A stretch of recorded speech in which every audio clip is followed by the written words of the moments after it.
did send round the edited copy of the report with all the changes marked, so we've had a chance to look at those. I could see nothing of any major consequence, so can we accept the recommendation? Councillor Parker. Thank you, Chair. I'm on page 12, communication and consultation. I do have a query over this, where it says under 5.1 the policy has been revised. It makes a point of that following consultation with the Strategic Management Group. 5.2 the approved policy will be communicated to staff via SIMBAD.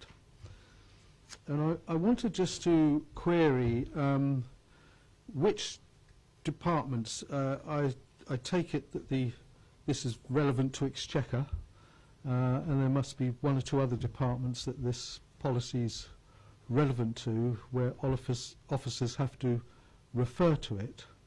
And I question whether posting it on SIMBAD is the appropriate way to make certain that members of the staff, it's drawn to their attention appropriately. I think you find that although it's posted on SIMBAD, staff are told that it's there. Is that correct, Lisa? Yes, Chair. I can confirm, Councillor Parker, that our Friday email that updates members of staff on new policies and gives a direct link to them, that this is something that we'll absolutely put on that email, so it directly goes to all staff in their in-trays. You got anything further to say, Councillor?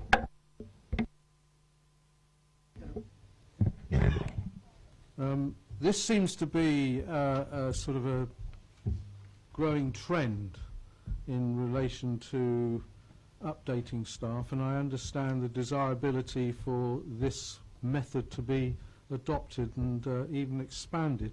But in such areas so important as I believe this is, I can't see here where there's any, because we have paper B in front of us, where there's been potentially investigations, whether somebody's gone through the right process, whether staff's attention, whether there's any way that it's monitored, that staff have actually, I assume when a member of staff keys into SIMBAD, it doesn't make a note that they have done. And how are we testing here that staff are actually familiarising themselves with the updated policy? Right, we are now being webcast, so we're back online, but I'll pass that one to Lisa. Thank you, Chair. Councillor Parker, you'll see also it does refer this through the senior management group, so that is heads of service and executive directors, and therefore when a policy has gone through that group, it is then filtered down through departmental management teams, particularly new policies or updated policies, and that's the filtering mechanism to go through the organisation. So there will be some teams that this would not be relevant to at all, and it would likely that would be left to the Friday email to pick up. But an executive director such as Kevin, if I can use him as an example, he would have filtered that through his departmental management team, because he's got Exchequer services, he's got the audit team, of which do rely on the policy and do need to know its contents. Councillor Parker.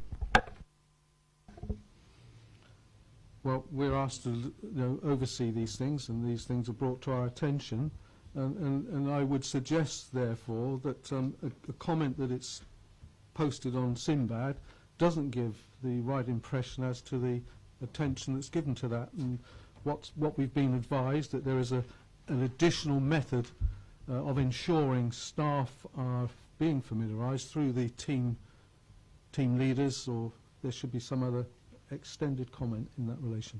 Thank you, Chair. I think that can be done in future. Okay. But in terms of the minute, if we can just note what the full procedure is. Are we agreed on paper C?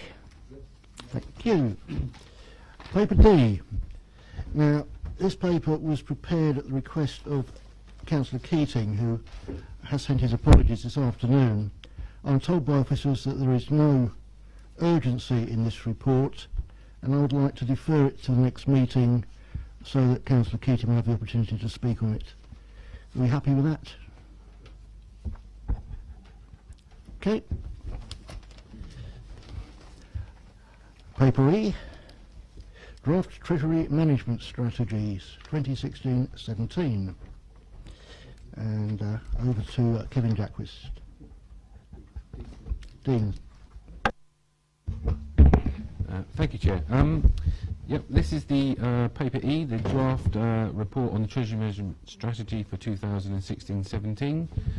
It's a copy of the report that will be going to the Cabinet meeting on 16th of February and then on to full council on the 25th of February for approval.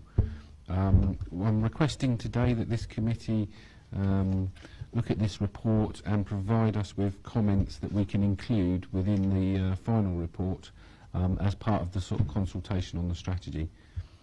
One of the key considerations in formulating the strategy is the Council's future spending and capital investment plans. And as you know, there's a lot of major projects in the pipeline at the moment where there's potentially the need for funding of those projects over the next few years, which does make it quite difficult in terms of determining a sensible longer-term treasury management strategy. So this year we are not proposing to change the strategy, and we're looking for a period of consolidation to allow previous changes that we've made to the strategy to come to the fore and work. Obviously we will continue to look for opportunities to invest in the shorter term within the strategy limits set out in the report. So if you've got any questions or comments, I'll do my best to answer them. Thank you. Taking questions first. Councillor Leake. Yep. I'm not sure it's a question, it's a comment. One gets increasingly concerned, one shouldn't really, but after 8 years of the so-called financial crisis, but I mean some of the banks seem to be no better than they were 10 years ago. I mean, you know, when RBS has to write off another $2.5 billion, and I get increasingly concerned. And then we've got the comment somewhere, I can't remember where it was, about the government-imposed change on security of, where was it? Can you, I'm looking at Dean, and whether we really are looking, I know we say we will only put money in banks that have are rated X, Y, or Z, or whatever the rating is, but I am concerned that we could still be exposed. I think you're referring to page 7, John. Thank you very much. Where was that? Paragraph 10. Sorry? Paragraph 10, page 7. Well, anyway, wherever it was. Thank you very much.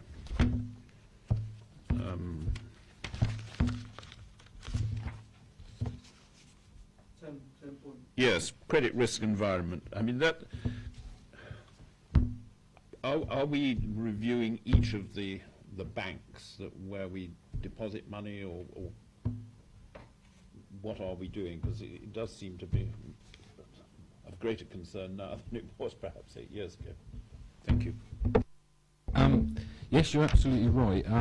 The last time we looked at the strategy, the advice that we got from Arlene Close was that there's now this inherent risk of bail-in rather than bail-out of banks. Yes, I couldn't remember the expression. And, I remember reading and that we should look to diversify, and basically we should avoid unsecured deposits with banks in the longer term.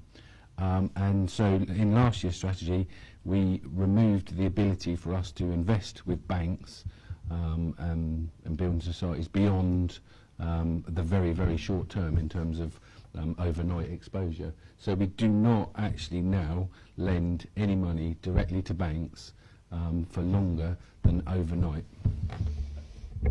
Is that what it says? Sorry, forgive me for... Yes, we're continuing with that strategy this year, the same as last year. We took them out last year, and we're continuing with that strategy. We do have exposure, obviously, to banks through the external funds. So we are invested in money market funds and the diversified credit funds, and obviously they will have exposure to banks. Sorry, Chairman, another one. I mean, we did have, I haven't got the list of banks here, but building societies would fall into the same category, wouldn't they? And do the same rules apply to building societies? Building societies, we haven't invested with building societies for many years. They've not been in our strategy for quite a long time now, we don't invest in buildings.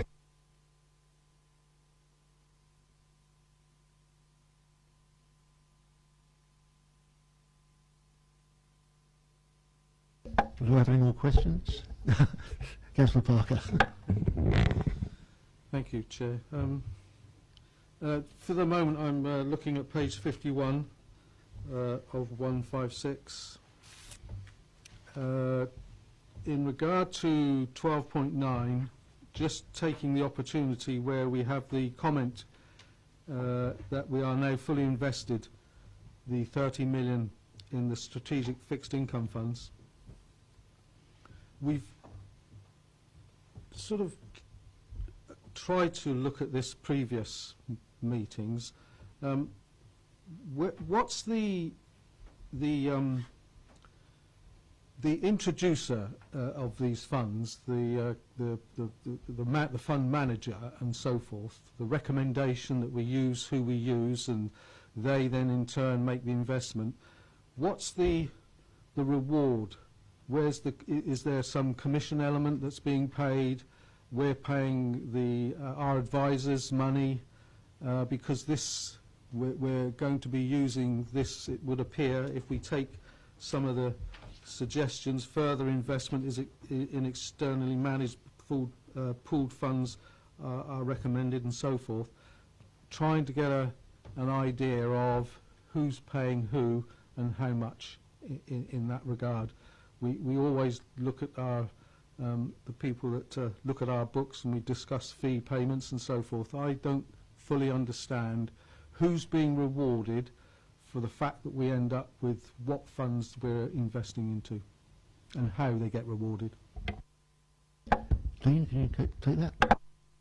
Yeah, in terms of the point you made about further investment, these are quoted comments from Arlene Close's report on our portfolio. It's only their suggestion. We don't have any plans to do further investment in the diversified credit funds at the moment. But in terms of who gets rewarded, we, at the last committee meeting, and I apologise for not being there, there were some questions, and I did send out a response to those questions, and one of those questions was about the fees that we were paying to our advisors for their sort of normal advice, but also for their fund selection advice. And so all of those details were actually emailed to all the members of the committee. Councillor Parker. I thank Dean for that, but could I just ask you to indulge me and resend to me so I can have a look at it again, and that would be fine. Thank you very much. Right. Councillor Leake. Are we allowed to comment on this paper under this Treasury Management then? Because the notes that Dean sent to us. It's not part of the strategy, but if there is something in there that you want clarification Well, I on. come back to the question I asked last time, which was 7. If there is an unrealised loss at the year end, how would this be reflected in the accounts? And I wasn't entirely happy because it says the only exception to this is if the investment has been impaired, which means that the value has fallen below cost, is not likely to recover. But I mean, that could be the case, couldn't it, with our diversified credit investments? I mean, last time I saw it, they're showing a loss, and there's no guarantee that that will be recovered. I mean, who makes this great judgment as to the likelihood of being of the investment returning to par or above, and that was really why I was asking the question. I know with gilts, if there's a loss or even a gain, you write that, you do something with it. But with a gilt or most of our investments, we're going to get par back at the end anyway. With this, there's absolutely no guarantee, and that was really why I asked the question. And since the new auditor's here, he might as well hear the question. Yes, you are right in terms of there's a difference between the gilts and the diversified credit funds, but it comes down to a judgment in terms of the value of the funds has gone down. Clearly they are impaired in the sense that the value's gone down. Yep. The question then is whether that's a permanent impairment, so it's something which is not likely to come back. So normally permanent impairments will be things where you start to see defaults, you start to see people withdrawing from the fund. There's lots of factors you'd need to take into account in terms of whether that's an actual permanent impairment, and it is a judgment in terms of how we would show that in our accounts. We've gone back to KPMG and said, look, we're a bit concerned, the returns have fallen, and they've come back to us and said they believe it's a temporary thing, it's driven by the markets and the volatility in the markets. They don't believe it's a permanent thing. So we can only really act on the advice that we get, and as it stands at the moment, I don't see that, unless Kevin takes a different view, I don't see that this is a permanent situation which we would then need to reflect in our accounts in terms of realising the loss. If I could just ask something, Dean. Would we take post-balance sheet experience into account when deciding whether or not there's been an impairment? If the price had gone back up again, obviously there isn't an impairment, but if the price is still going down... Well, if I can, Chair, I would just... I think there's a whole raft of factors that we take into account, and as Dean said, it's really, is the fund permanently impaired, or is it a fluctuation in value? And those funds will fluctuate in value, and it would be if there was a significant event that determined that it was impaired. Remember, we went through with individual bonds periods where their values went down, they weren't impaired, and the values came back. So I think it's a judgment. It would be something that is discussed annually with the external auditors as well in terms of the fund. And the third factor is this was recognised, and members recognised this in terms of the overall strategy, in that the risk reserve for Treasury management was increased by £1 million, from 1 million to 2 million last year when the strategy was implemented, and therefore there is a risk reserve that, should there be a level of impairment, would be the first call to meet that. So all of those elements, but the key point is it's a judgment. The nature of collective funds is that they will vary in time, and as long as there isn't a permanent impairment, then it will just be a valuation change in the balance sheet. Councillor Nick? What's just an impairment valuation? Sorry, were those your last words? As opposed Valuation change. Valuation. Sorry, what does that mean? I mean, well, let me put my question again. I mean, my concern, I have to say, and I speak, I suppose, a little from personal experience, is that none of these chaps seem to be able to really read what is happening to interest rates at the moment. And one is there was a sudden expectation that interest rates were going to start rising, and on that basis, some of the bonds fell, or certain bonds fell. And then it began to look as though interest rates wouldn't rise quite as fast, because Mrs. Yellen had got it all wrong. But we didn't see any sort of restoration in values of some of these bond funds. And I speak from personal experience, I have to say. And I am just a little concerned that these boys might get it wrong. I mean, I supported the investment, don't get me wrong. I'm not saying I think it's a good thing to do, but we do need to understand the policy in the sort of short to medium term. Well, again, I completely accept the Councillor Leake's view, and as I said, there is always a risk that there could be a permanent impairment. But again, it's not unlike experience with other bonds in that where they hold bonds, an interest rate change may change the value of the bond fund, although the particular ones that the council was in has an interest rate hedging associated with it. So it's actual credit risk that makes the main value change, perception of change. But at the end of the day, the underlying asset of the underlying instrument is a loan or a bond, and provided that that bond is repaid, we're in the same position. The fund gets back a significant element of what it laid out. So there shouldn't be. The issue becomes if there is significant defaults and the fund can't recover them. We could debate this for hours, but I'll wait and see from the sidelines when I retire. You can always come back in April, John. I won't have the figures out. They're very slow producing figures here. Councillor Parker. If I may, as a member of this committee who wasn't overly enamoured by this sort of prospect of this investment, but my understanding is that, and this sort of was something that we highlighted in the earlier training session, was that whilst we entered into this type of investment on a short to medium term, it's possibly potentially has to be reviewed, and it's more appropriate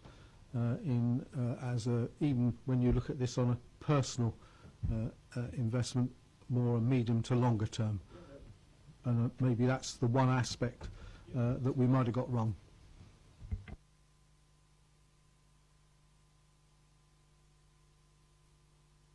Thank you for that. Has anybody else got any comments that they want recorded? Yes, Chair. Councillor Fillmore. If the overall concern that we keep getting hit with is our lack of return on our investments, is it correct to just dismiss these instruments considered unsuitable?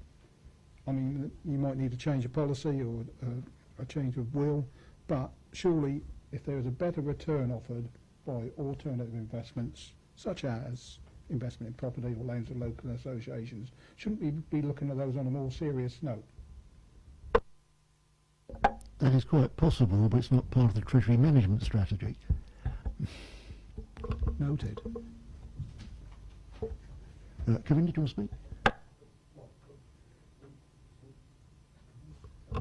I'm on, sorry, thank you. Thanks, Chair.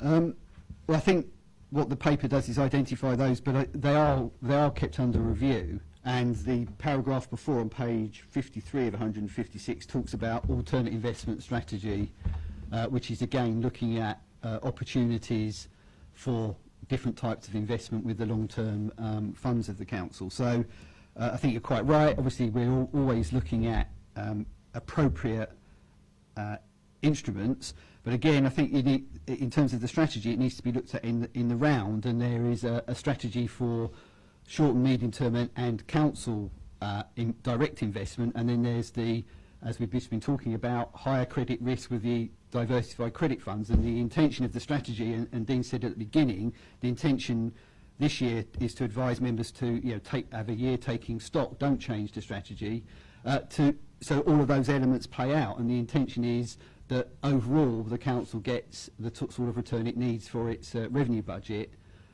by taking very low risk on direct investments and slightly higher risk on the external funds. And that's a deliberate strategy. That doesn't mean that that strategy won't be changed, and we will discuss each year with members the appropriateness of that strategy.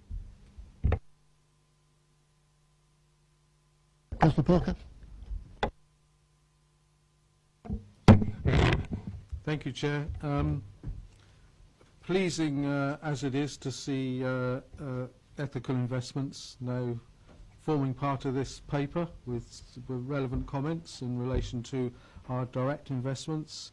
And I wanted just to ask the officers on this particular aspect, when we are looking at such things as our diversified funds, whether there is any additional monitoring going to be carried out in some form in regard to the choice of investment, sector category and so forth of those fund managers.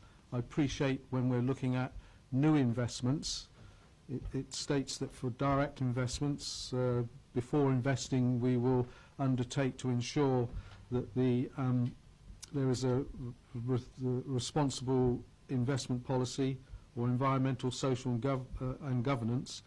Well, this is all pretty standard. I mean, this is sort of just accepting whether they're subscribing to something that in a lot of cases make them acceptable. But are we as a local authority going any further than that in regard to, once we've made that investment, to ensure that that still continues to be the case? Rather than just, if I may say, and I just do this as a general throwaway, not any sort of accusation to individual officers or the officer team, rather than just paying lip service to what's required to look good. Dean? Sorry? No. We don't do any ongoing monitoring. We basically look to see that they have a environmental, social and governance policy in place before we invest with those funds. And we've done that with all of the funds that are currently on our lists, but there's no ongoing monitoring of that. I mean, we can make sure they still have an ESG policy, but there's no actual detailed monitoring in terms of which particular sectors that they're investing in, or which particular counterparties that they're investing in. Councillor Leake? Largely the Overseas China Bank Corporation, isn't it? Councillor Parker? No, sorry. I just want. Thank you for that. I just want to pick up a point that made by Councillor Phillimore, and really it's the response to question 8 of Dean's helpful responses, and to encourage my colleagues after I have retired to monitor the return that we do get on our investor grow, because it does say here we were told that it wasn't part of Treasury management. Well, it probably isn't, but it's still a very important return, and we are advised here that they will be arranging a report from Property Services at future outturn, but that could apply not just from Property Services and other things, and I hope you will all follow that up. Make sure officers do report to you. Otherwise, I shall have to come back. Thank you for that, John. Anybody else? Well, of the comments that have been raised, I think the one that we want to pass on was regarding the diversified funds and the fact that they're currently looked at in short to medium term, and it may be that we need to look at them as medium to long term so that we don't actually lose in the short term by realising them at an opportune moment. So I think we can pass that comment on. Moving on. Paper F. The Internal Audit Progress Report for September. And sorry? Paper F? You haven't got there yet? We have noted it, yes. Right. Thank you, Chair. This is the report for the work of the internal audit team for the period September to December 2015. The report shows the audits that we've completed and the current position with all the outstanding recommendations that we've made on those reports and previous reports. The table of paragraph 4.3 of my report shows the 9 reviews that we've completed. You'll note there were 4 that we gave full assurance, 3 that were given substantial assurance, 1 given reasonable, 1 given limited. The latter 2 are shown in appendices 4 and 5, respectively, to my report. As usual, we'll ask the committee to refer primarily to those ones with reasonable and limited assurance. The ones with full and substantial assurance were generally we're very happy with the control environment that we've examined. You'll also note paragraph 4.4. There's two additional reports. One on commissioning outcomes and one on planning appeal costs. These are shown in appendices 11 and 12 respectively of the report that were requested by the Chief Executive shortly after he started, sometime in May I think. The commissioning is obviously now, I understand it correctly, part transformation and improvement is being developed within the Finance and Resources Directorate. There's no formal recommendations from that report, just audit observations.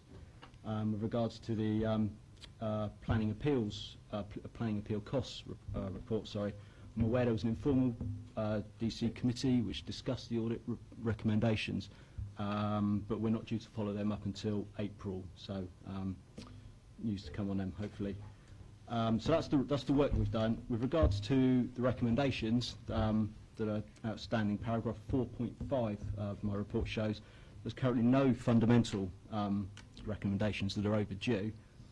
And paragraph 4.6, I've got a latest update. The report shows there's 8 recommendations overdue. It's now actually 4. There's 4 that relate to information management audits.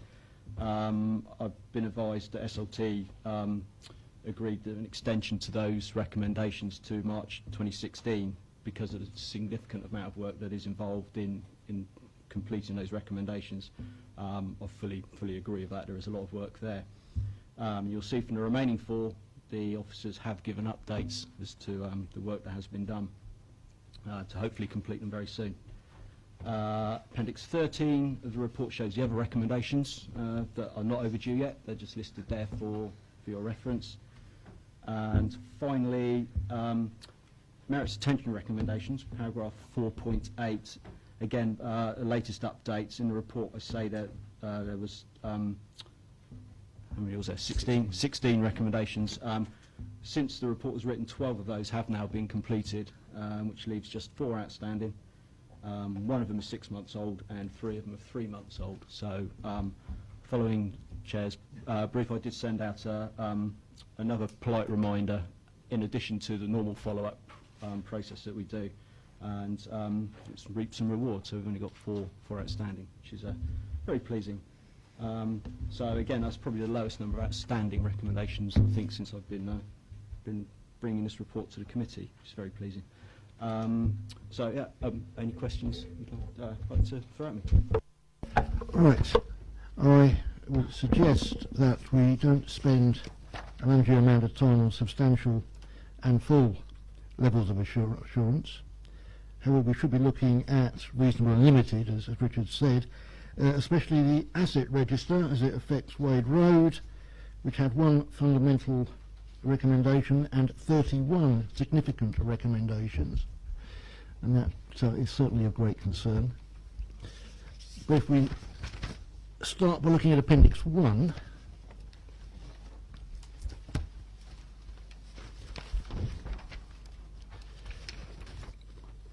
summary of overdue significant recommendations. Are there any comments?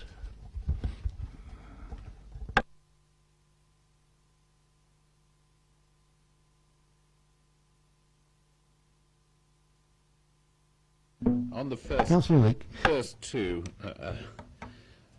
when you read in the second line of each, or second line of one and the third of the other, it takes time. I mean, my note was clearly because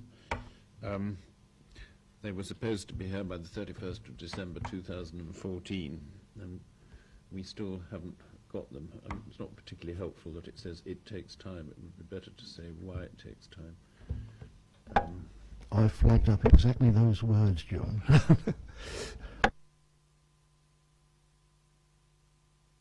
I mean, I think, yes, with that particular one, the officer says it takes time. The companies that are dealing with, small and have other reviews and other councils to do. So we're one of many that this company are dealing with. All I can say is that the update there is at the 12th of January. The IT manager does provide an update every month that we do follow it up, and it will, yes, it takes time. I can only offer support to the officer there.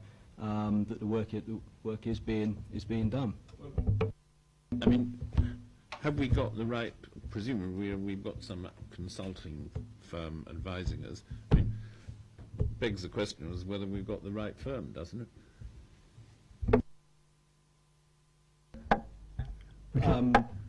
I wouldn't be able to answer that, I'm afraid. You have to speak to the IT manager, I'm afraid. But I can only assume we have. Yes, I'm sure we have.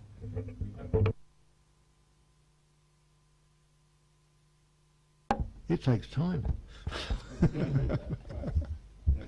If we, okay, so there's nothing else, we'll move on to Appendix 4, the Property Maintenance Audit Reports, where we had reasonable assurance. Do we have questions on that?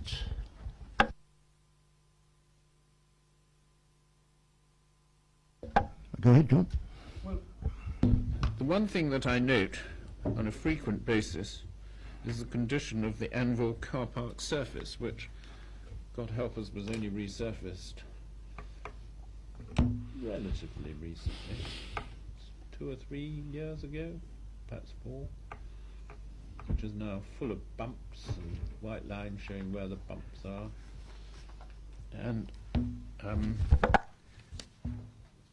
I just wondered whether that comes, whether we've got, again, the right people doing the right job, and whether we are actually getting our money back from whoever did what looks like a very poor job. Can you just refer us to the page number for that one, please, sir?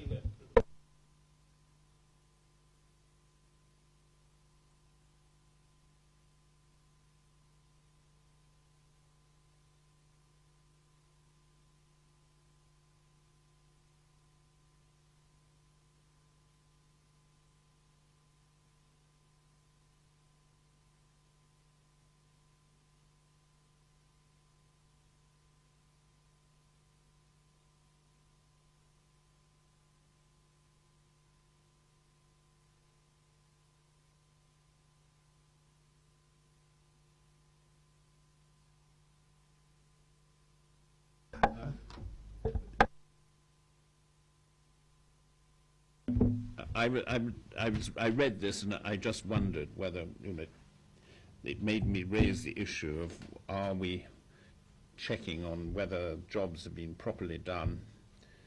And in particular, that was the example that I got, because it is relatively new and looks to me as though somebody is going to have to do a further job, because if you haven't been there, do you remember it used to blister and bubble and God knows what? Well, it's all doing that again. So it just brought this to mind, and whether we are making sure we get value for money from, and whether we are checking on maintenance and matters. Not just checking on maintenance, but whether repairs have been done properly, and whether there's any recourse in the event that it isn't. We will have to get back to you on specifically on that, I'm afraid. Yeah, I mean, obviously they have there's maintenance schedule which they follow. The thrust of this is obviously the processes they have in place regards specifically to the outbreak. Yeah, I mean, yes, and obviously one of the issues is regards to having one of the problems with the property is, of course, we're waiting for a new property system to come in, which will help those processes. But we will clarify with yourselves as to what what's going on. A question Richard tried to give you notice of on page 3 of 4, property manager, line 4, and I understand this is what he said, but did he actually, what did he mean by will unlikely be? Yeah, thank you. Yeah, good. Good spot. Yeah, we did clarify that.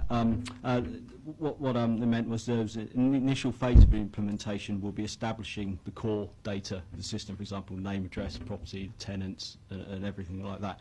Then the next phase will be the property maintenance scheduling themselves for those established properties. So there's two kind of tiers to it, and then was kind of advised that the establishing of those schedules is usually a module within a property system, but obviously it depends on what system they procure as to how how that process is implemented. So he was referring to like the two phases of the procurement there. So albeit, yeah, I think got the words a bit muddled on his response.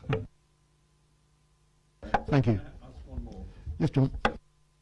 On page 1 of 4 of this particular thing, I mean, I do remember asking a year or so ago whether we still relied on the famous Black Book, and I think I was told we don't. But so what are the, when it says in the under Property Management Information System, the Council remains reliant on a number of manual spreadsheets and databases, what are those if they're not the Black Book?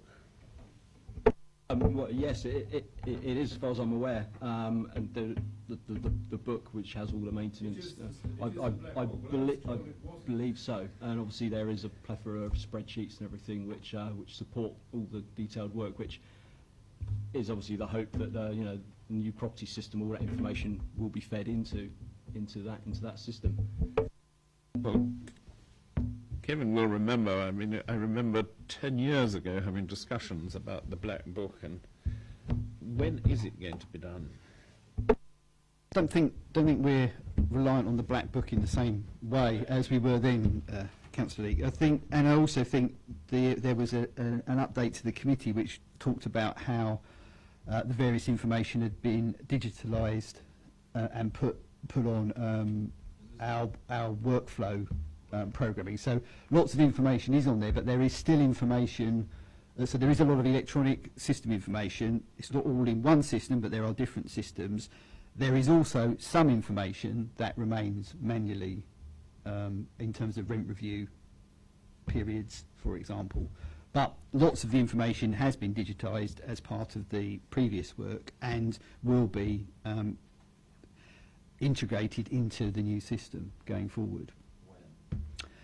Well, the procurement is just about to happen very shortly, and then the implementation will be in 16-17. I'm afraid, John, some things take time, and one political career may not be sufficient.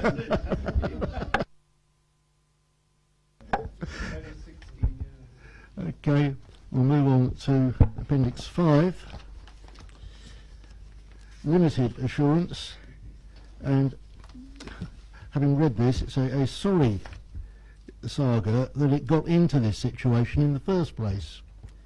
So I certainly take issue on page 4 of 17 with the former head of community services comment. I was surprised to learn about the concerns only on conclusion of the audit. I would have thought that, bearing in mind the nature of some of the issues, these should have been raised immediately with me or operations, and I believe they were raised with operations, but they weren't communicated to the head of community services. But actually I would have liked him to actually put his hand up and say, we actually failed up on this one because we let it get into this state in the first place. And that's not the fault of internal audit, that is the fault of operations. So I will certainly take issue with that and defend internal audit from the charge. Does anybody have comments on that appendix?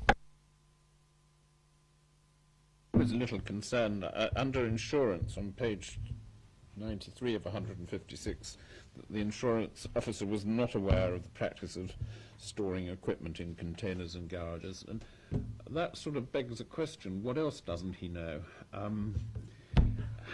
You know, the whole point of having an insurance officer, I imagine, is to make sure that we are adequately insured, and once you read that something isn't, I mean, how would officers like to tell me how we can be assured that we have got full insurance or adequately covered, looking at the head of the executive director role?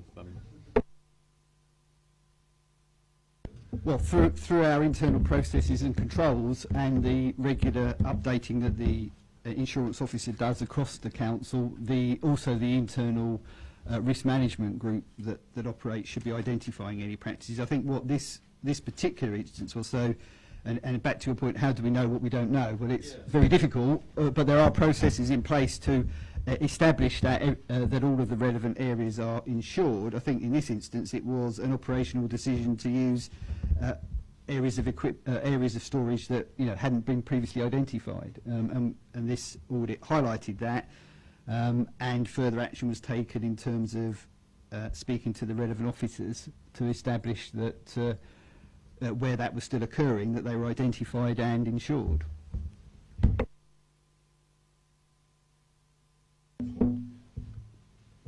Could I ask that we be assured, or this committee be assured sometime, that we really have looked at this issue and to make sure that we...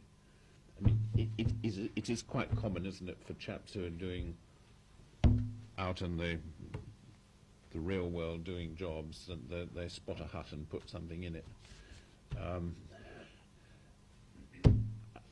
We do need to be assured that we are properly insured, and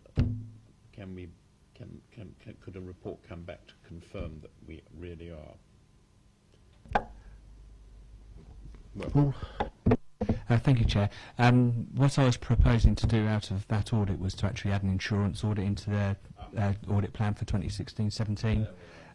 So come April, I'll be bringing the audit plan for approval by committee, and that'll be one of those that are in there. Mr. Gundry, can I ask you, when was this last subject to an internal audit, and what were the conclusions of it?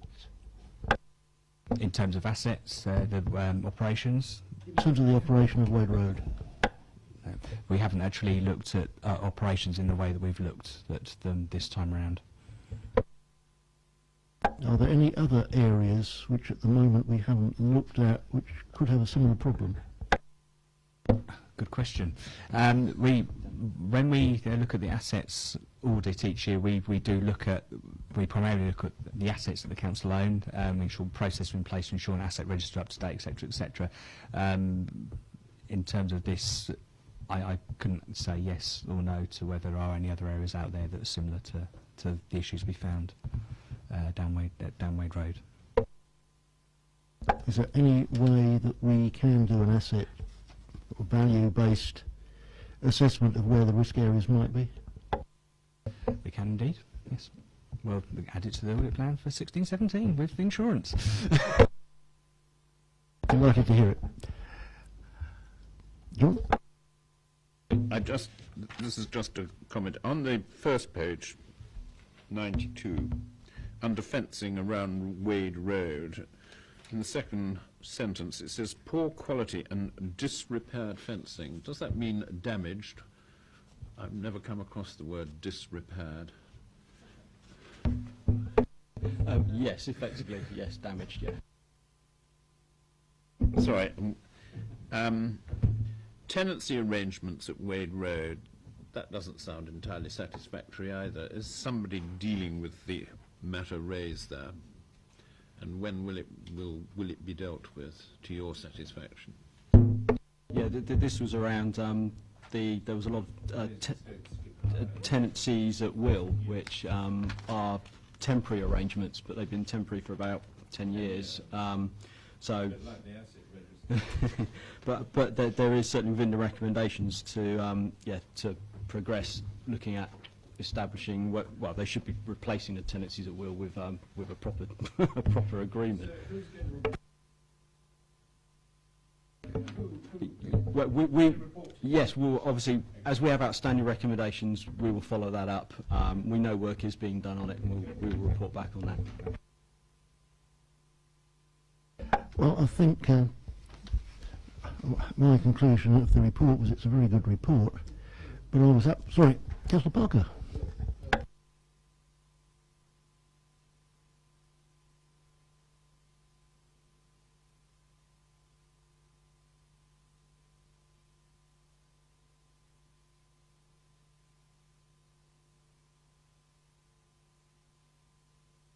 Which we haven't got to yet. No, I was summing up on that individual appendix.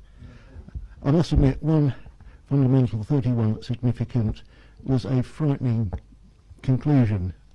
And I was happy to see that so many of the recommendations had been acted on and had now been completed, which is good considering the instances we've seen in the past where things have taken time to be resolved. But I would hope that we don't see something like that again. If we can now move on to Appendix 11, which is the Commissioning Programme Outcomes Assessment. This was one of the additional pieces of work that the Chief Executive asked to have done. Do I have any comments on that? I was never in favour of commissioning, and I think it's proved it right. My view's right.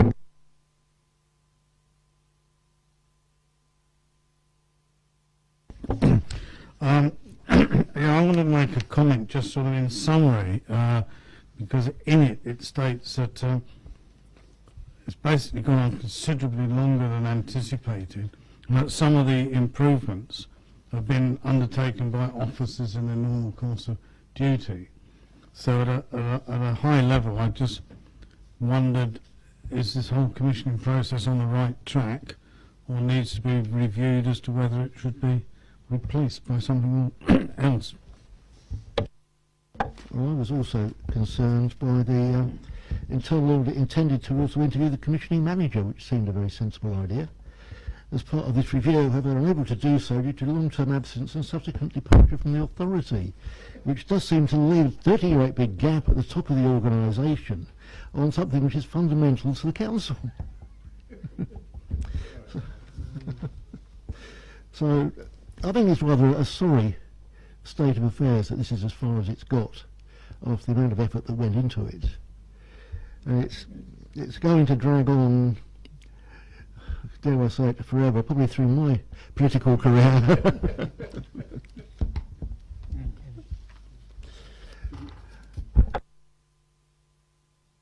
Chair, did you want me to just say something about where we're going forward in terms of... I think the committee would appreciate that. Okay, thank you. So members might be aware that as part of the CX high-level restructure, there was a restructure involving the commissioning team. So the commissioning team, as was, has moved into finance and resources. It's now been repositioned as a transformation and improvement team, and it's been moved into policy and performance. So it links in with policy and performance. And going forward, so in effect, the previous commissioning programme has gone through that process, and it's now replaced with a transformation and improvement process and team that's integrated into finance and resources.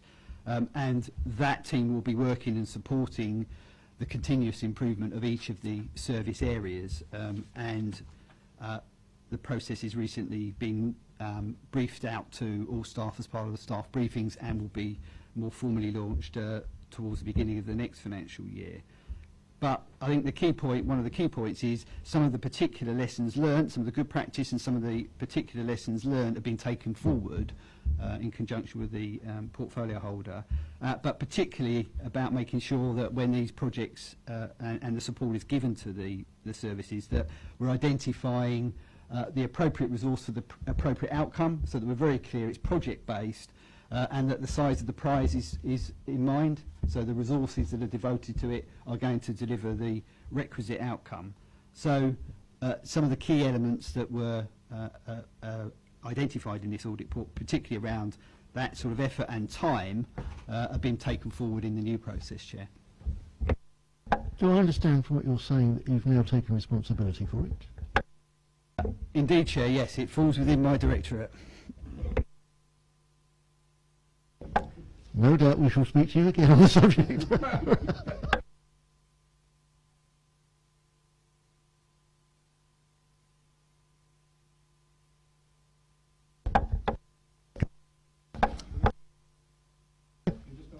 I'm just going on to 12, but if you've got something to say on 11.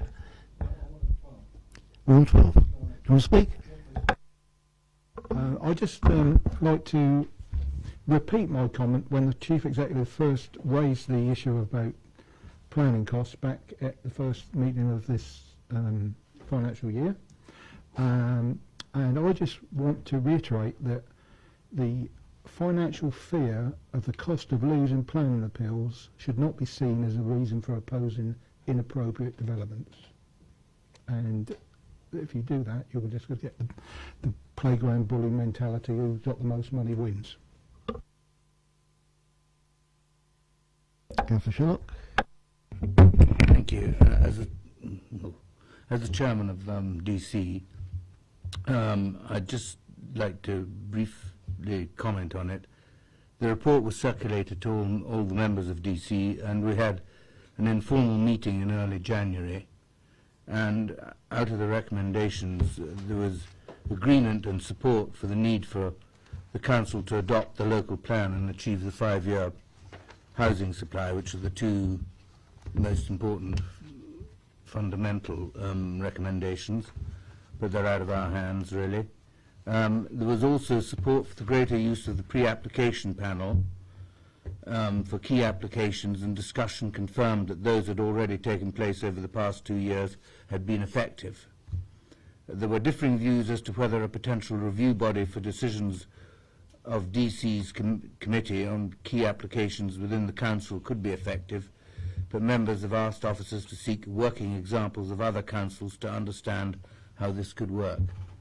And generally, as a committee, we were very grateful to internal audit for the competent and diligent way in which they carried out and supported us in our review.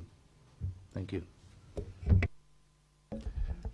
Councillor, one of the things which I read in there, that there is some conflict with members where a ward member is actually making a decision on a planning application in their ward. And one of the recommendations in here was that for those meetings, ward members do not make decisions on applications in their ward. They can attend as a visiting councillor, but they don't make the final decision, which takes the conflict between looking after your residents and looking after the borough out of the equation.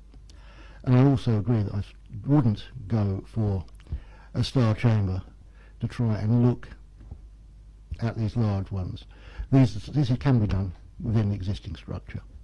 Councillor Fillmore. Would that apply just to DC committee, or would that apply to the cabinet as well? There's an argument there. Councillor Parker. Councillor Rick. I wasn't quite sure what the pre-application process had to do with it. I mean, because most of the applications which have given rise to the appeals which have costed money were largely recommended for approval by officers, and it was we awful people representing our residents who didn't want any housing near them who managed to persuade DC to refuse. I mean, I'm quite happy to say that. But the pre-application process really wasn't an issue. The officers obviously had meetings with the developers, and as a result of that, I'm sure some changes were made, and the officers came up with what they really had to. I mean, we all knew in our heart of hearts that we had very little chance unless we got a good noise going in the DC meeting and persuaded members on the committee to refuse it. But the pre-application process, I don't think, had anything to do with either the refusal at committee or indeed the resultant costs we incurred. So I wasn't quite sure where the pre-app bit came in. It was definitely a case of the officers had, in virtually every case, I think, recommended these large sites for approval. I think that's the case, isn't it? My recollection as it is that, and it was the committee who overturned it and refused. So the problem arises there, and we all knew in our heart of hearts that the site probably should have been recommended for approval, but nobody really wanted it, and that's life, as they say. On the issue of the pre-apps, I think we're asking internal audit where that recommendation came from. Well, it came.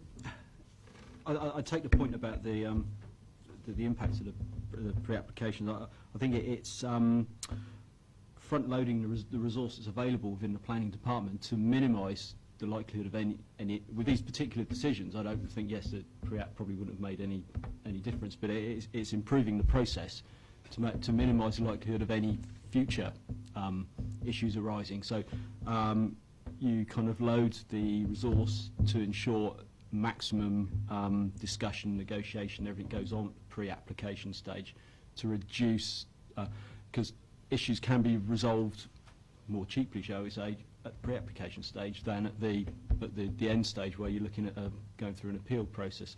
So what we, as part of the review, if you read the report, in my investigations there, a lot of authorities did put more emphasis on, I think, the pre-application process than we currently did, and I think that Mike Townsend has acknowledged that in the report, and they've now had the restructure, and are gearing it more resource to that process. I think there's a new senior planning manager in post to free up resources, so there's more qualified, more senior officers dealing with the bigger applications. So it's all about the allocation of the resources. Well, Chairman, if I may, I mean, You may. I would disagree. I'm sorry, because I think you could have all the pre-application discussions. I mean, they could have gone on forever. But at the end of the day, members that are representing residents who were likely to be affected by the developments were effectively told by those residents to stop the plans going through. So, I mean, as I say, the pre-app bit was irrelevant, and anyway, I don't think that members have really been much involved in pre-application discussions, and at the end of the day, these final decisions are taken by members at DC. And it was a fact of life that none of us wanted all this development. Many of us still don't want all this development. I had to learn to accept Minidown. I was totally opposed to Minidown because it's in my ward. But I also got a lot more as well. But one fought those. I was quite proud to fight them, and if it cost us money, so be it. And what should be happening is that the government should pay it for imposing so much housing on us. Let's not go there. That's right. Councillor Parker was first.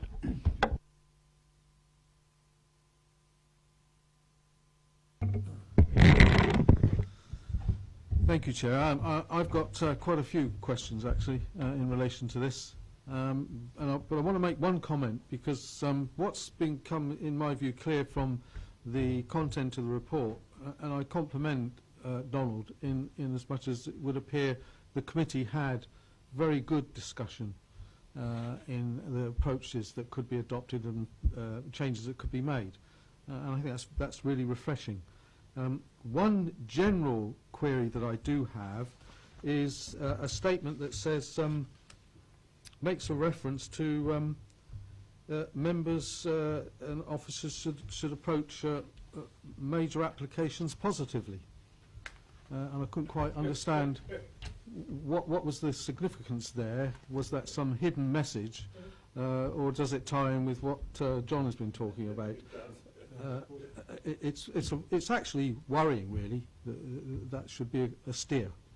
And I challenge that and ask exactly what are they saying. What do they actually mean? Richard, do you want to answer that one? Well, it is.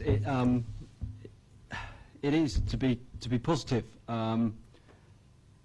Where there is disagreement, it is just trying to, I guess that the issue's been raised, so I don't want to tread into any political areas here, but it was quite clear there are issues where ward members are voting in their own ward. There is that issue that the officers follow their process, they follow the planning legislation, they make the decision, but ultimately the members trump it. And the idea of the pre-application involving the members, the developers more at the pre-application stage in the earlier stages is to try to minimise the likelihood of an appeal. Now, quite clearly this is where the politics, as you say, Councillor Leake, it's your right to represent your constituents, but it is every single party, where it's the developers, the officers, the members, to try and work positively together to get the right solution. And quite often, well, with these that we've looked at, there was no happy medium, so there was always going to be, it probably always was going to go to appeal.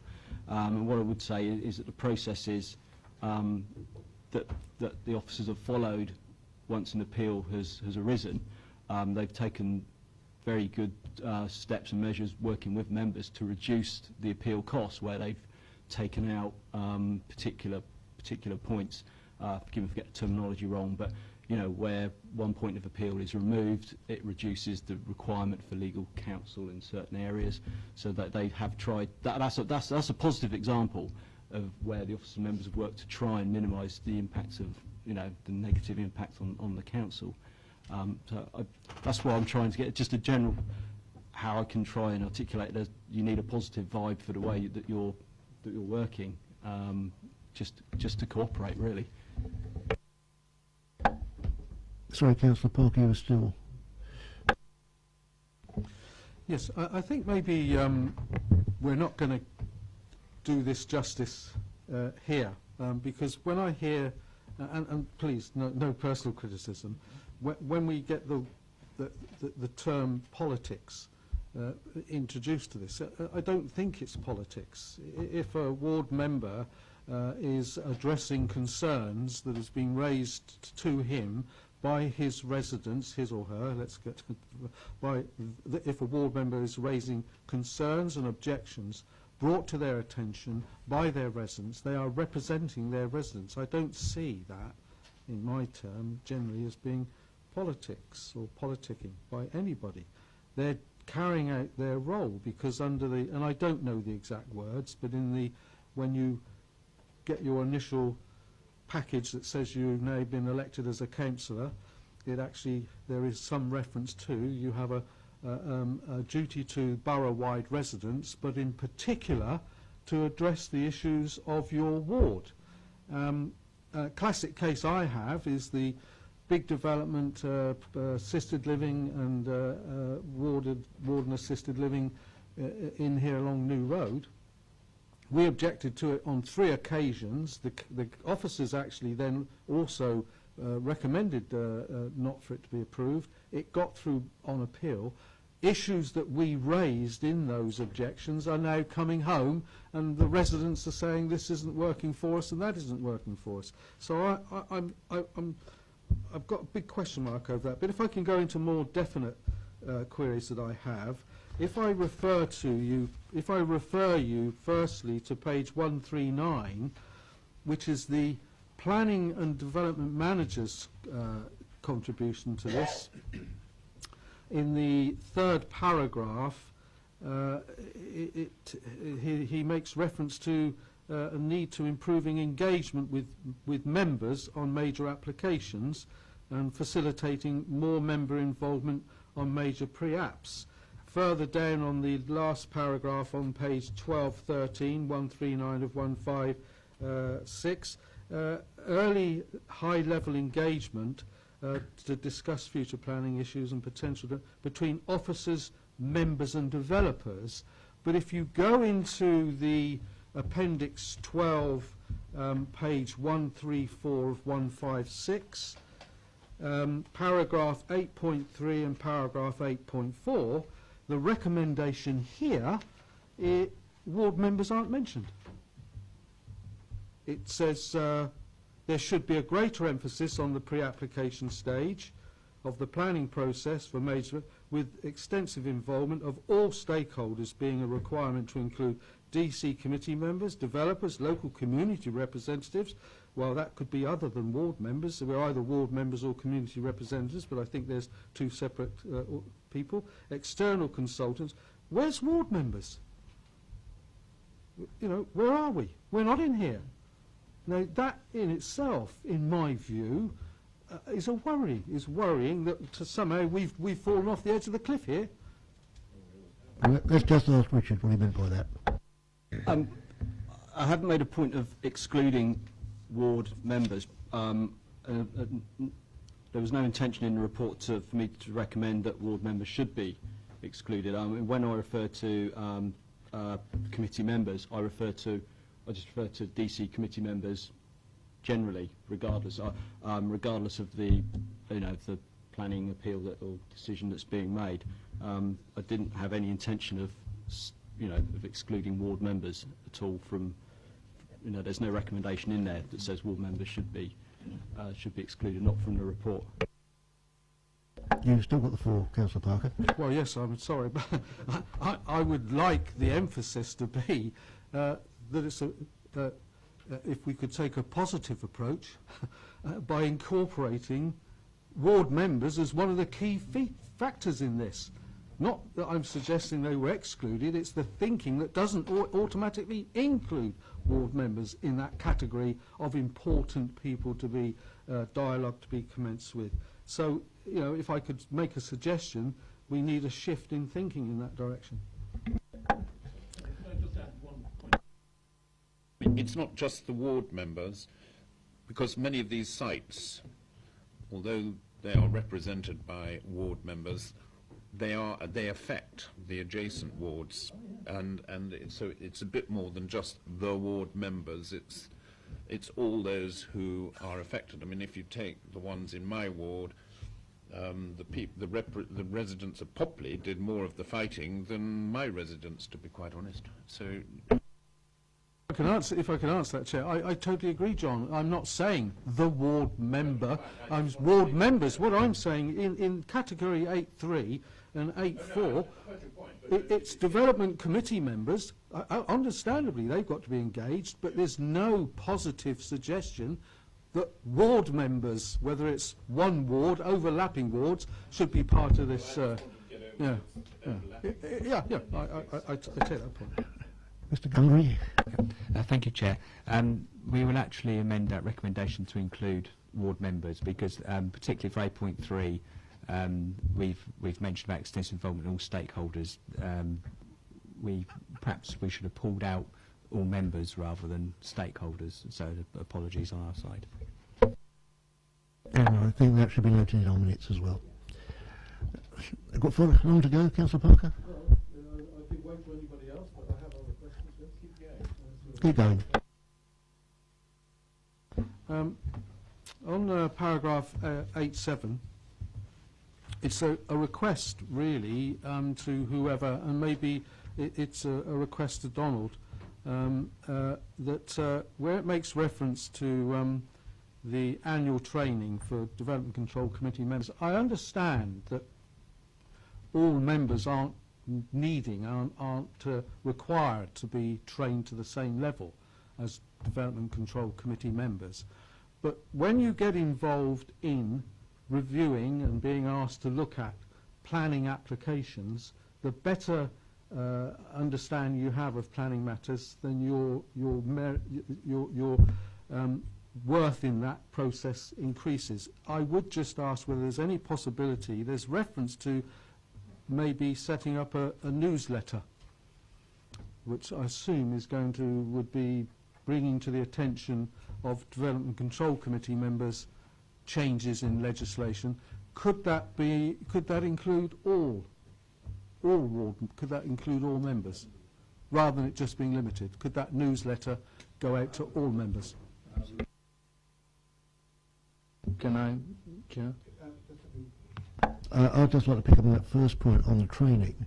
Yes, I think DC training should be extended to all members, so they should have the opportunity to have that at ward level, even if they're not on DC itself.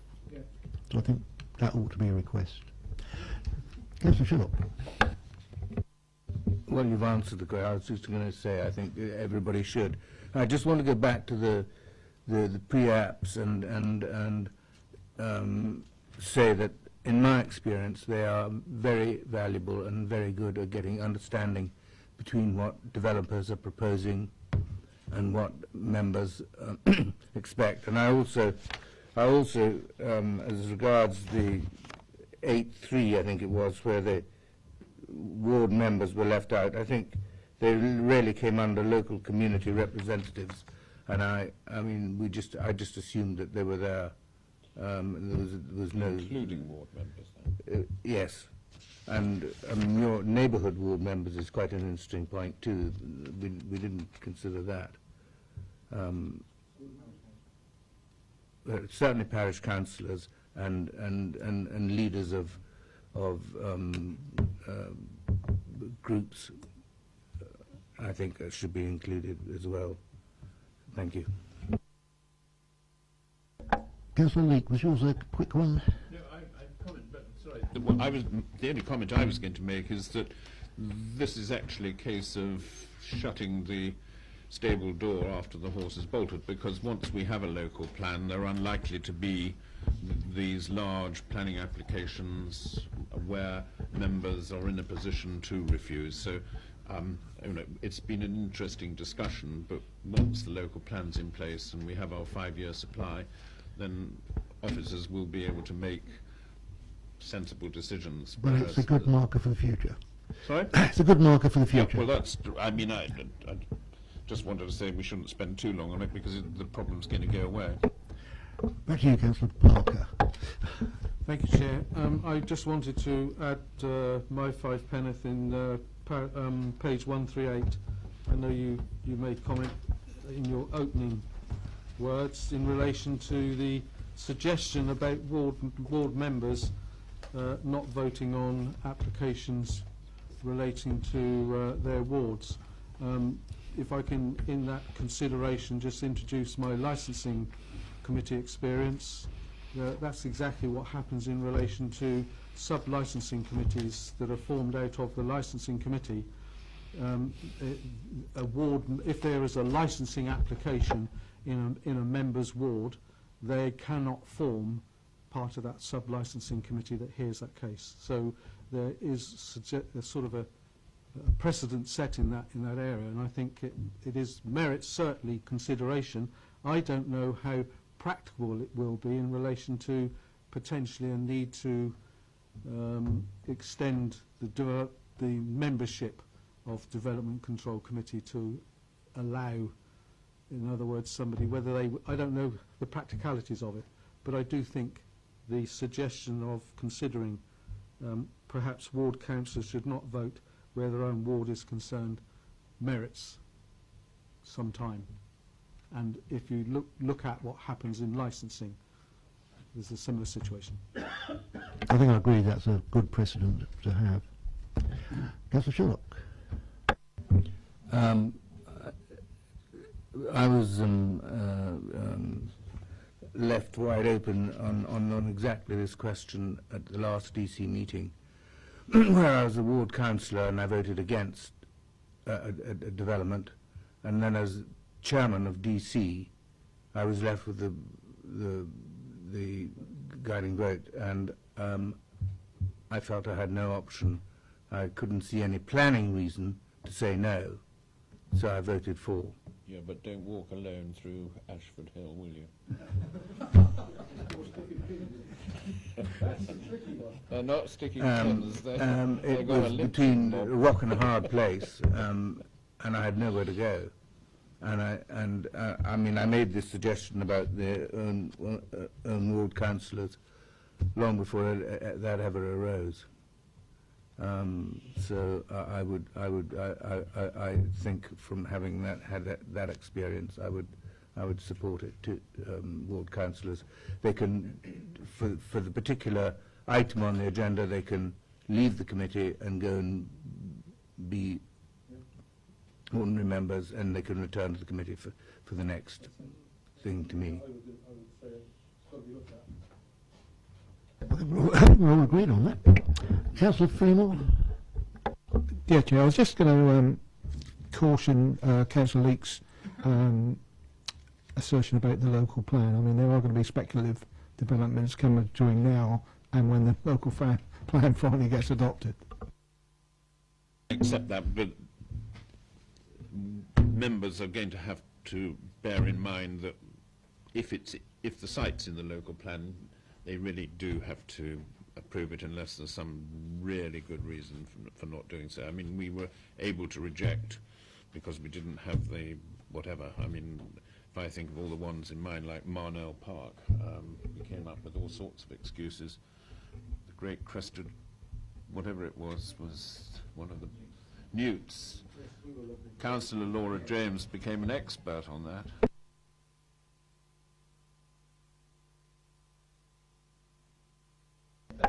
Right.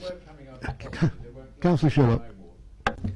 I understand that the Minister and the Secretary of State and the Minister of State for, what is it, Communities and Local Government have told the Planning Inspectorate to take their foot off the boot in allowing all these developments to go through.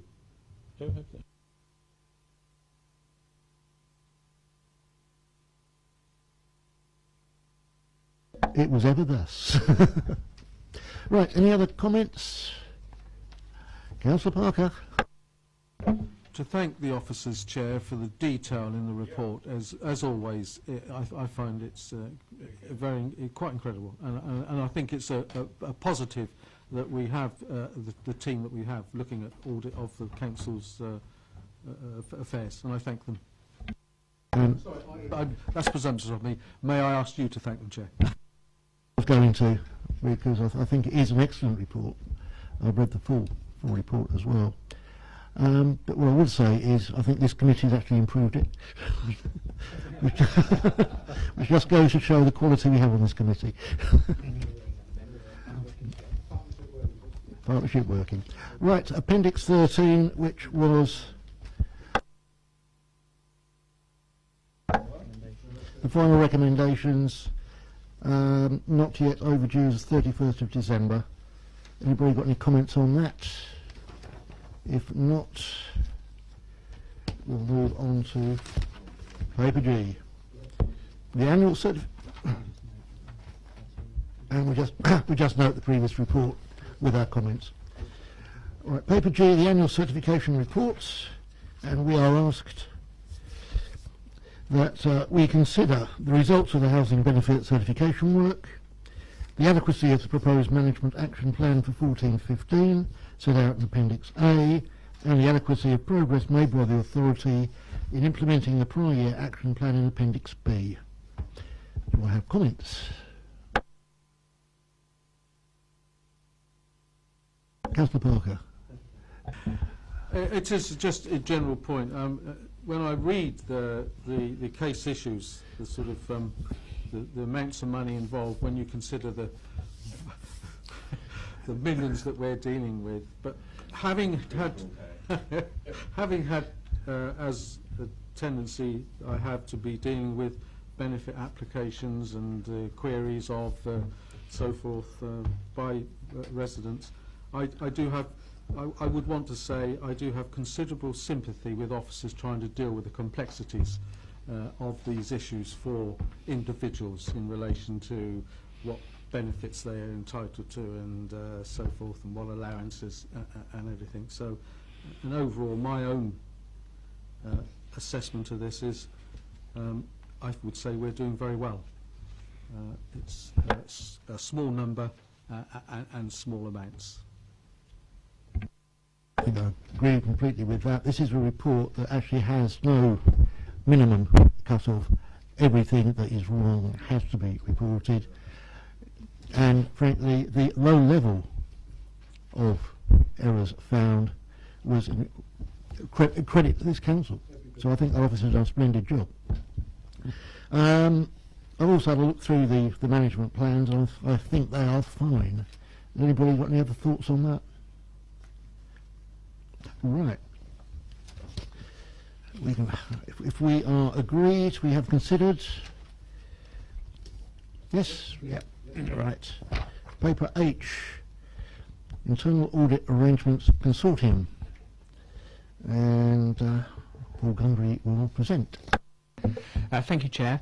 At the Audit Committee of the 21st of September, the subject of internal audit consortiums was raised, and looking back at the cast, I did pick out those two particular comments that, or two particular concerns that were highlighted in in those discussions, and I've listed those in paragraph 3.2, which is page 163 of 166. In terms of putting this brief report together, I wanted to remind the committee that Basingstoke is in its first year of a 3-year agreement with Hart to do their core audits for them. So it does give my team the opportunity to gain additional experience from auditing another organisation, which again was one of the slight issues about enhancing your skills and expertise and bringing them back to Basingstoke. And as part of that, we are paid £24,500 a year to do so. What I wanted to do was also share with the committee the internal audit services throughout Hampshire, which is on paragraph 4.31, which is on page 164 of 166, and that just shows you that there are some authorities that have in-house, there's joint in-house, the external contractor, 2 shared services, and obviously the Southern Internal Audit Partnership is one of the consortiums that I believe are around in our area. And I also wanted to bring to the attention of the committee paragraph 4.4.3, which is on page 165 to 166, which is a statement from Kevin as the Chief Financial Officer, who has the responsibility to ensure that we have an adequate provision for internal audit service in place. And in particular, I just wanted to share with you that he plus and myself will be ensuring there's a continuous review of internal audit in terms of the service delivery, in terms of is the in-house the appropriate way to go audit a consortium. And again, when we get to the end of our 3-year contract with Hart, I'm sure that's something Kevin and myself will be looking at. So I'd just hand over to the committee for questions. Well, first question from me. When I looked at the request for a report on consortiums, I actually thought we would get to the pros and cons of a consortium, and something like the Southern Internal Audit Partnership. Is that the sort of way we ought to go? Is it just something we ought to be reviewing constantly? Is it something that we don't want to do yet because we'll see how we bed in with Hart? But that wasn't really coming out of this report. It was just saying this is what we do, and we're waiting to see how we work out where it works with Hart. Thank you, Chair. Yes, there are no pros and cons in there, because obviously myself and Kevin did briefly discuss this report, and again, going back to the 3-year contract we have with Hart, if we were to produce a pros and cons of a consortium, we would probably have to come back again in 2 years' time to the committee with the same report if we were looking at consortium at the end of our agreement with Hart. So if that was what the committee would want, I would propose that we waited till we completed our Hart agreement. I'll be happy for that. Councillor Leake? I raised this matter, as you may recall. I already raised it with Kevin before we brought it to the meeting last September, whenever it was, largely because when I was involved with the Hampshire County Council Pension Fund, we used to get reports from the Southern Internal Audit Partnership. And I have no reason to be critical of what you're doing at all. It wasn't that.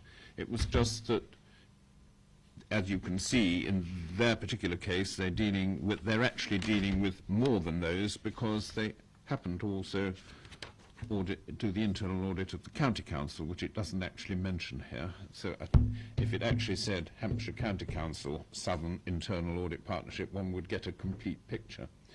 And it also does the pension fund, and it just seemed to me that the depth of experience of something as large as the Southern Internal Audit Partnership was beneficial to those organisations which used it. I mean, whatever we say, we live in a world of specialisation, and I'm not being critical in any way, shape or form, but, you know, just looking at today's papers, the range of things you have to look at is vast. And does your team necessarily have the experience in all those areas? And would we not benefit from being part or forming our own Northern Internal Audit Partnership? That's what I was willing to try and get, the depth of experience and the wider range of experience, so that we can hopefully be sure that something doesn't slip through the net. And I mean, I agree with you, Chairman. This just says actually we're doing it very well, and we're now earning 24,500 from Hart, so everything's fine. It doesn't really tell me what I was hoping it would tell me. 24,500's not a lot of money in this day and age. Are we really getting the right sort of contribution from Hart? I don't know how much your department costs, but looking at two of you, I would have thought 24,500 was a relatively modest contribution for an organisation which is okay, smaller than Basingstoke and Dean, but still, and I imagine you aren't the only two. There are others, and you've got all your on costs, etc. So, I first question whether 24,500 was the right sort of fee, and I secondly still question whether we wouldn't be better off as part of or forming our own. I wasn't suggesting we went to Southern internal audit. I was asking that we review the options available, which might be, as I say, forming the northern one. I mean, who knows? Test Valley, shared service with Gosport. Well, we're quite close to Test Valley. I would have preferred that we looked at this in greater depth, having raised it. And, okay, yes, we now have a contract with Hart for 3 years, but contracts can always be broken, and it's not a lot of money. So I would prefer that we looked at it again in depth, but it's more the experience of the wide range of matters, and getting somebody in who's a specialist in certain areas. I don't know what you regard your specializations are, but there will be some. You will feel more comfortable in certain areas, as I'm sure Richard will, than in others, and it's inevitable in this day and age. So it's not a criticism, it's just seeing whether we can improve the service. Thank you very much. Do you have any other comments? Councillor Parker. Thank you, Chair. Just start off with one small one. I keep looking at it and think, am I making a mistake? But on 3.1, I think we've got the year wrong. 21st is 2015, I think. So, so I get the prize for today. Well, before maybe adding to John's comments, one question that I had was, from the point in time when we entered into the 3-year contract with Hart, was the staffing levels of our audit team increased? No, they weren't increased, no. Well, I find it very difficult then, Chair, how we can be continuing to offer the same high level of audit work that we've enjoyed in the past when now our audit team are going to be carrying out the same function as that's I understand the terms of the contract to Hart District Council, unless they're providing personnel. Thank you, Chair. Hart purchase around about 100 days from us in a year, so we don't provide the whole of the internal audit service. It's just the core audits, which is a payroll, housing benefits, council tax, all those types of audits. In terms of the impact it had for my team, it's reduced the contingency that I carry forward each year, and again, it's something that's reported to Audit Committee as part of my annual plan. And there was, looking at the resources that I have within my team, it was utilising some element of the fraud resources I have to assist on the internal audit side. So in terms of impact on the service you receive, I don't believe there will be an impact, and I believe Kevin would support me in that as well. Just a nod, is it? I'm happy to put my support of that on record, Chair. And I think, just to pick up from earlier comment around the fact that I will obviously continuously review the case, and if the committee wants a more formalised report back of that review, then I'm obviously happy to do that for the committee.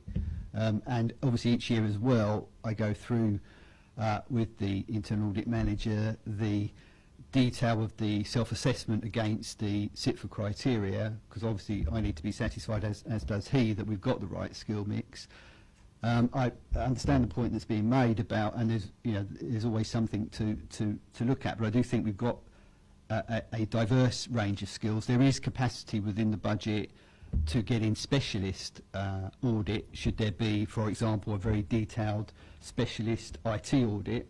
So there is some scope for that, but as was said in 4.4.3, it's not complacency in terms of the process is continuously reviewed, and if the committee does want a further report, I'm obviously happy to produce that.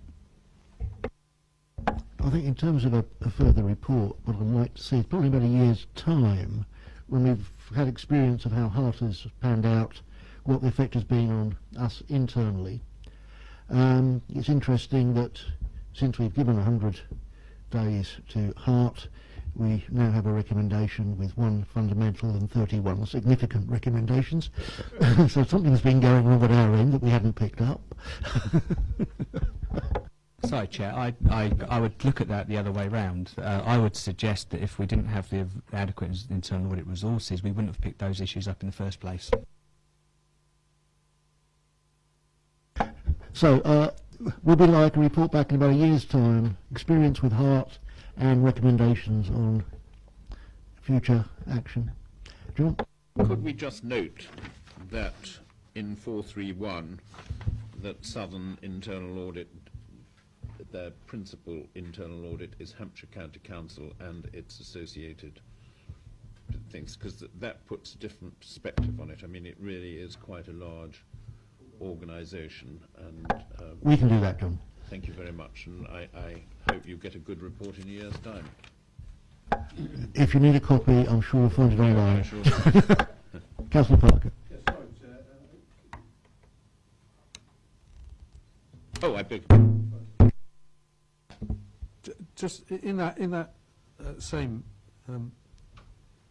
area of consideration, I do think there is a lot to be said for your in-house audit team in terms of ownership of the work that's being carried out.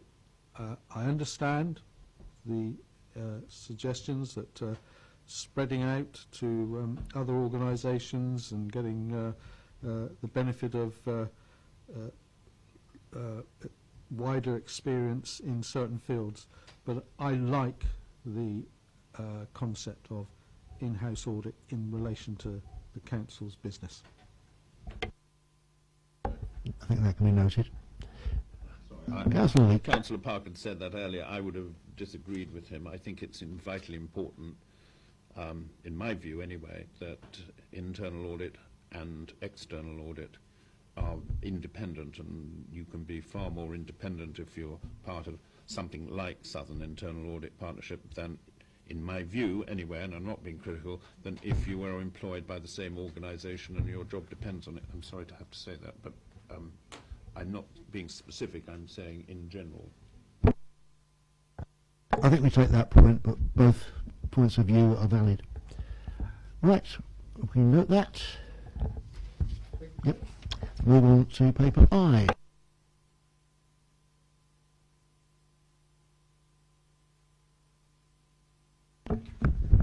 Thank you, Chair. Good afternoon, members. The committee work plan is as per the agenda, with the addition of the future reporting options for the Regulation of Investigatory Powers Act coming to April, and that's the only change. Thank you. You all happy with that? Right. Meeting closed. Oh, sorry, no, we just had a piece of paper passed to me. I was pre-warned. There are some meeting date changes required to fit in with other reporting deadlines. The meeting on the 20th of June 2016 moves from Monday the 20th to Monday the 27th. The meeting on the 26th September stays as it is. The meeting on Monday the 21st of November moves from the 21st of November to the 12th of December to accommodate Q2 reports. Monday the 6th of February 2017 moved from the 6th of February to the 23rd of January to accommodate Treasury Management Strategy. Otherwise we'll be looking at it after Cabinet.